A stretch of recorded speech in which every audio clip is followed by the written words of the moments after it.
Ladies and gentlemen, this is part number 10 or segment 10 of my new channel, $1 spelled with a Z. And in segment number 9, I described to you that the corners of the $1 bills have 4 crisscrossing the word 1 and the numeral 1 that represent the handles of where you would hold the Ark of the Covenant while manhandling it through the desert.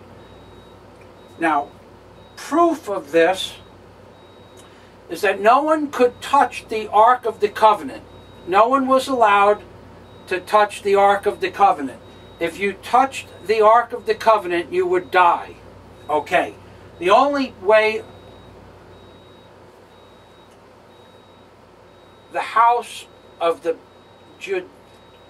Jewish people, the priests, were allowed to touch the Ark of the Covenant by placing the poles through the loops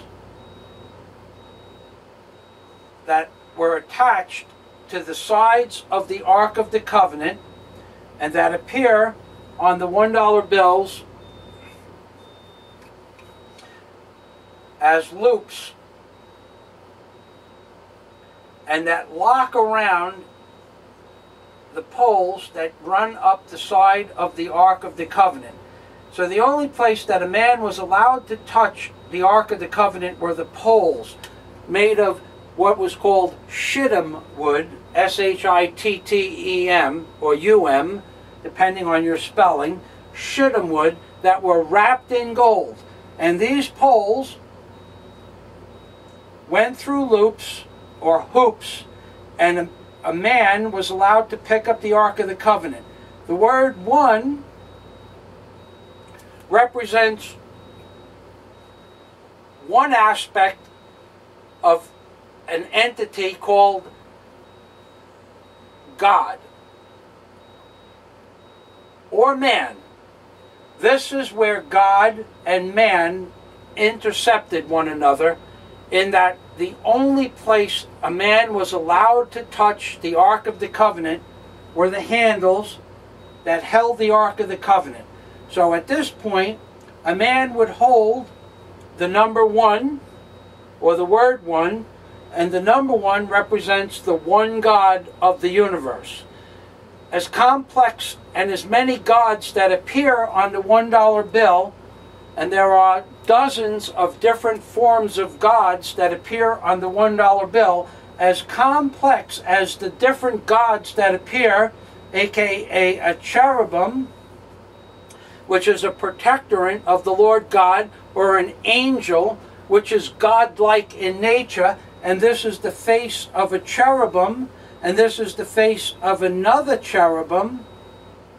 The many different types of gods that appear on the $1 bill are the different representations of the one Lord God, represented in this case as the pyramid, represented in this segment of the pictographs as a glory emanating from heaven itself, this being the eye of God. Another aspect of God is the opposite of the Lord God, that he also allowed to be placed on the $1 bill because you have a choice as a free man. These are several different types of representations of gods that appear on the $1 bill. If nuclear energy, understanding that 90% of all bombs and munitions factories and 90% of all municipalities are owned by 1.5% of the Earth's populace, aka the faction of this Earth's populace that we have come to know as the Rothschilds, the Rockefellers, and you know what I'm saying? And the dildo burgers. If 90% of all the war-making entities on Earth are of Jewish origin, and they are, that means, let me explain to you what that means, okay?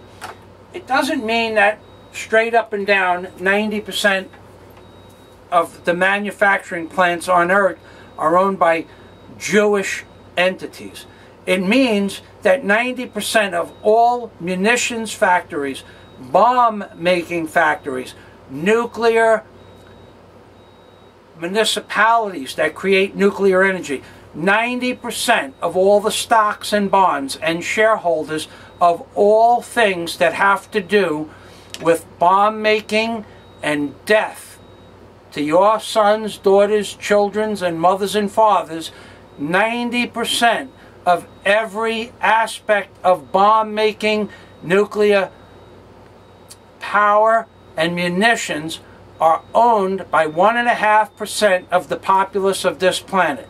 And to make you understand how far back it goes, the Rothschilds funded both sides of the war and lent money to put America in debt. And they also funded both sides of Napoleon's war to put Europe in debt. But moving past that, at one time I worked in a machine shop, and I discovered that my boss learned how to speak Hebrew because he was making parts that weren't much bigger than the tip of my pointer. Actually, they were the size of the tip of a ballpoint pen. And he was making these parts, and it cost him 5 cents to make the part. And the United States government wanted 1 million of these parts. And he called up a manufacturer of Jewish background and asked him how much the parts would be. And they told him the parts would be 9 cents. So it was costing him 5 cents to make the parts, and they told him 9 cents. So he could make them cheaper than he could purchase them for. Then he called up the next day and brought us into the office once again and spoke Hebrew to the same person and asked them how much the same manufacturing plant would charge to make the pieces the size of the tip of a ballpoint pen, and they told him 2.5 cents because he spoke Hebrew to them. So now the price changed by 6.5 cents or 300% because he spoke Hebrew. And this is how the Jewish people maintain their control over the Gentiles, which is everybody, the Goy. This is a fact, ladies and gentlemen. I saw it for myself. But moving past that, which we have to do at this point, I'm going to tell you that all of this is discussed in my book to some detail. But at this point, we're going to put this particular pictograph away. And we're going to go to the images. Oh, that's the wrong one. We're going to go, oh, that's the wrong one too. We're going to go to the high resolution images, and we're going to click this, and I'm going to show you the God Pod in its entirety.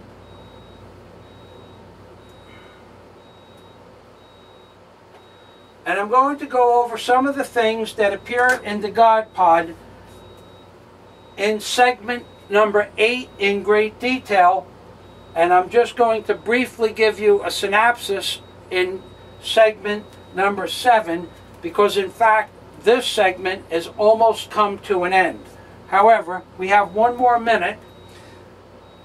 This is the base of the Great Pyramid, and these letters represent the number 1776, which is the same type of gift that the Lord God gave to the Israelites in the form of the Ark of the Covenant, and the same type of gift that the Lord God gave to the Egyptians in the form of the Great Pyramid. It was an experiment to give enlightenment to these 3 different cultures. And at this point, segment number 7 is about to end. So we're going to have to say, ladies and gentlemen, please visit my website on Amazon.com and review my preview of the book. And this is Michael Fazio saying, I need to get a bigger camera.